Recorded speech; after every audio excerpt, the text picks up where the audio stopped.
Mummy, मैं और नीरा office जा रहे हैं, शाम को मिलते हैं। इतना कहकर बेटा प्रशांत और बहू नीरा ऑफिस के लिए निकल गए और रोज की तरह कौशल्या जी घर के कामों में लग गई। कौशल्या जी की ये रोज की दिनचर्या थी। बेटा प्रशांत और बहू नीरा दोनों एक ही मल्टीनेशनल कंपनी में कार्यरत थे। दोनों की शादी हुए अभी 3 महीने ही हुए थे। बेटा बहू दोनों साथ में काम पर निकल जाते और कौशल्या जी घर के सारे काम निपटाती। बचपन में ही प्रशांत के सिर से पिता का साया उठ चुका था। तब से कौशल्या जी ने अकेले ही प्रशांत को पाला पोसा था।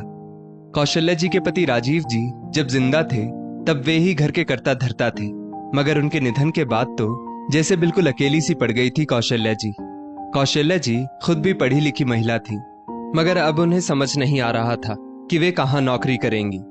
राजीव जी बहुत अच्छे इंसान थे, इसलिए उनके निधन के बाद ऑफिस वालों ने उसी जॉब के लिए कौशल्या जी का चयन किया ताकि कौशल्या जी उनका घर चला पाए और बेटे प्रशांत की भी सारी जिम्मेदारी कौशल्या जी को ही निभानी थी।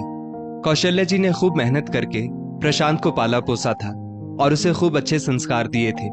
प्रशांत एक बहुत ही शांत और सुलझा हुआ लड़का था।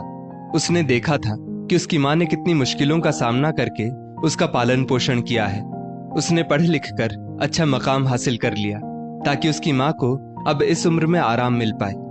कौशल्या जी नौकरी के साथ साथ प्रशांत और घर को भी अच्छे तरीके से संभालती थी, मगर प्रशांत ने बड़े होकर घर की सारी जिम्मेदारी संभाल ली और कौशल्या जी को घर पर रहकर आराम करने को कहा। नीरा भी प्रशांत के ऑफिस में ही काम किया करती थी। वहीं दोनों को एक दूसरे से प्यार हुआ और दोनों ने शादी करने का फैसला कर लिया था। नीरा बहुत मॉडर्न लड़की थी। वो एक संपन्न मायके की बेटी थी, बहुत लाड़ प्यार से पली बढ़ी। पहले कौशल्या जी को थोड़ी चिंता हुई कि वो हमारे घर में एडजस्ट कर पाएगी या नहीं, मगर जब नीरा कौशल्या जी से मिलने आई तब उसने अपनी मीठी मीठी बातों से कौशल्या जी का मन मोह लिया और कौशल्या जी को भी बेटे की पसंद बहुत अच्छी लगी थी और उन्होंने धूमधाम से दोनों की शादी करवा दी। नीरा सास कौशल्या जी से बहुत अच्छे से पेश आती थी, क्योंकि प्रशांत ने नीरा को पहले ही अपनी माँ के संघर्षों के बारे में सब बता दिया था और कौशल्या जी भी नीरा को खूब प्यार और सम्मान देती थी। उन्होंने कभी नीरा पर घर के कामों के लिए दबाव नहीं बनाया, क्योंकि कौशल्या जी पहले खुद भी नौकरी कर चुकी थी, जिस वजह से वो नौकरी वाली लेडीज की समस्या से वाकिफ थी। वो नहीं चाहती थी कि जिस तरह उन्होंने अकेले घर और अपनी नौकरी संभाली उसी तरह नीरा पर भी कोई दबाव आए, इसलिए घर के सारे काम वो हंसी खुशी कर लिया करती थी। प्रशांत और नीरा रोज सुबह ऑफिस चले जाते थे और सीधा शाम को घर आते थे।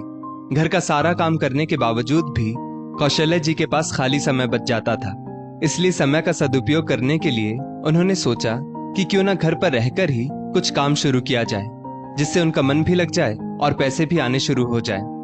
जो इंसान कभी खाली ना बैठा हो उसे आराम करना कहाँ पसंद आता है। कौशल्या जी ने घर पर रहकर भी व्यस्त रहने का जुगाड़ कर लिया। उन्हें खाना बनाना बहुत पसंद था।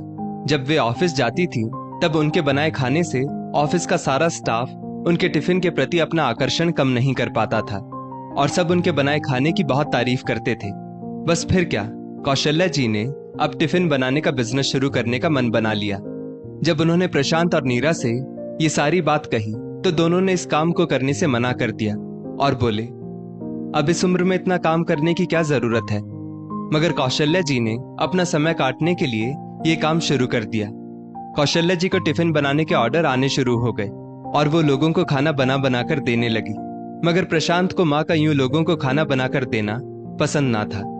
वो बोला, माँ, आपको यहाँ कोई कमी है क्या जो आप ये काम कर रही हो। इस पर कौशल्या जी बोली कि वे व्यस्त रहना चाहती हैं बस, और बदले में अगर 2 पैसे भी मिल जाते हैं तो इसमें क्या बुरा है। नीरा के आने के बाद भी कौशल्या जी पूरे घर का काम अकेली ही संभालती और उनका हुनर भी बरकरार था। नीरा जब सासू माँ द्वारा बनाया खाना ऑफिस में ले जाती तब नीरा की सहेलियां भी उस खाने की तारीफ किए बिना नहीं रह पाती। तब नीरा कहती, अरे यार, ये जो औरतें घर में खाली बैठी रहती हैं उन्हें खाना बनाने के सिवाय आता ही क्या है।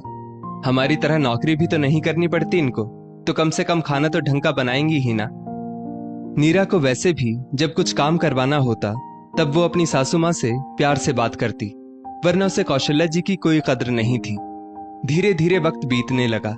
नीरा ये समझ चुकी थी कि उसकी सास बहुत सीधी है, इसलिए वो अपनी सास को जो भी उसके मन में आए बोल देती। वो ये भी नहीं सोचती कि उसकी सास उसकी कितनी मदद करती है। एक दिन वो बोली, मम्मी जी, आप अपने आप को व्यस्त रखना चाहती है, इसमें कोई बुराई नहीं है, मगर काम तो कोई स्टैंडर्ड का चुनती। आप ये जो टिफिन बनाती है, शायद आप नहीं जानती कि हमें कितनी शर्मिंदगी होती है। हम दोनों पति पत्नी इतनी बड़ी मल्टीनेशनल कंपनी में नौकरी करते हैं और आप यहाँ लो स्टैंडर्ड का काम कर रही हैं। आप शायद जानती नहीं कि मुझे तो लोगों को बताने में भी शर्म महसूस होती है कि आप घर में टिफिन बनाने का काम करती हैं। कौशल्या जी बोली, बहू, इसमें शर्म की क्या बात है? कोई भी काम छोटा या बड़ा नहीं होता, काम तो काम होता है और खाना बनाना मेरा हुनर है। इसमें शर्मिंदगी की क्या बात?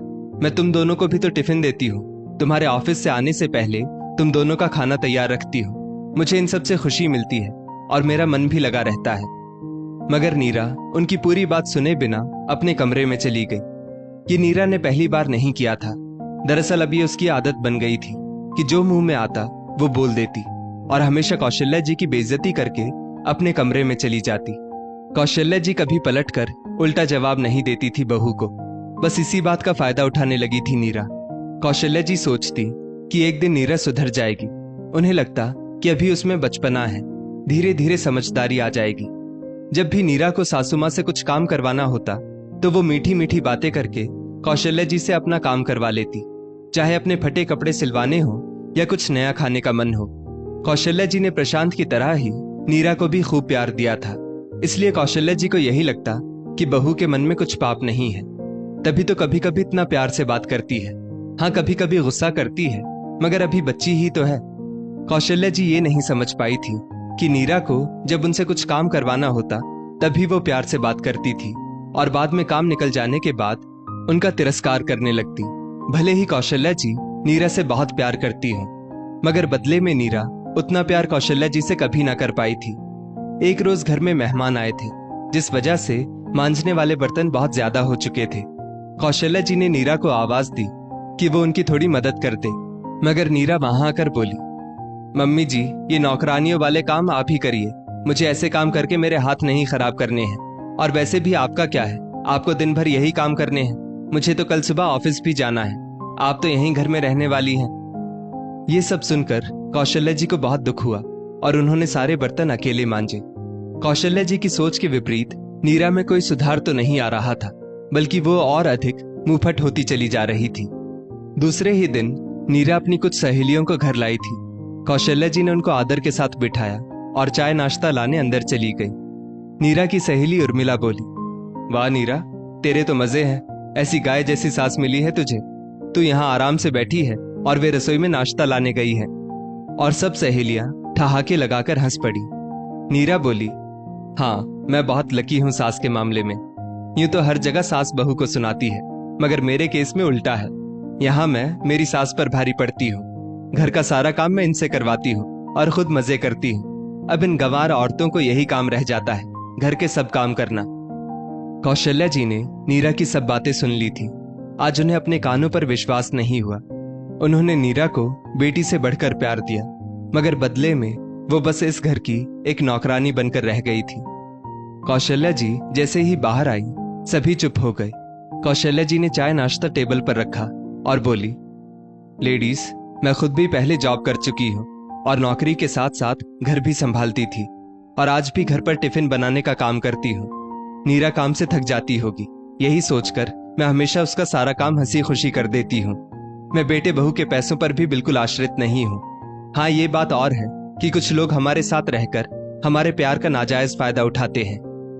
कौशल्या जी नीरा से बोली, बहू, कल से तुम अपना टिफिन खुद बनाना, अपने फटे कपड़े खुद सिलना, और हाँ, हर संडे तुम्हें कुछ नया खाने का मन होता है, वो भी खुद बनाना।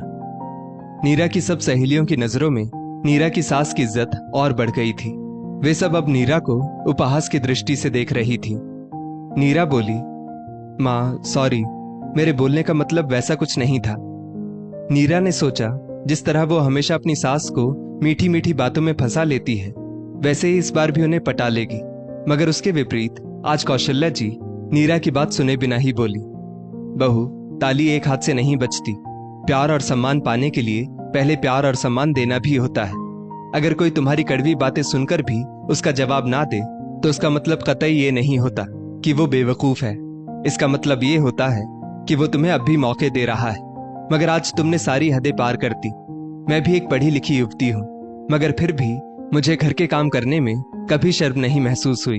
तुम आजकल की लड़कियां 2-4 किताबें पढ़कर अपने आप को बहुत मॉडर्न समझती हो, और हम जैसे लोगों को गवार, क्योंकि हम रिश्तों में मर्यादा बनाए रखते हैं, घर के काम खुशी खुशी करते हैं, कभी अपनी पढ़ाई या नौकरी का किसी पर रोब नहीं झाड़ते। मगर मैं ये भूल गई थी कि तुम जैसे लोगों को कितना भी प्यार दे दिया जाए, तुम लोग नहीं सुधरते।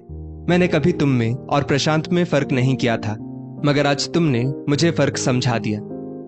नीरा माँ माँ पुकारती रही, मगर आज कौशल्या जी को नीरा के शब्द तीर की तरह चुभे थे, जिसकी कोई दवा ना थी। कौशल्या जी ने अपनी बहू का घमंड आज चकनाचूर कर दिया था। नीरा की सहेलियों के सामने उसका खुद का आज मजाक बन गया था। जब ये सारी बातें प्रशांत को पता चली तो उसे नीरा के प्रति बहुत गुस्सा आया, और उसने अपनी माँ से नीरा के उपलक्ष्य में माफी मांगी। प्रशांत की कुछ गलती नहीं थी, इसलिए कौशल्या जी बोली, मैंने आज तक तुझे कभी कुछ नहीं बताया, और सब तिरस्कार की घूंट पी गई, मगर बस अब और नहीं।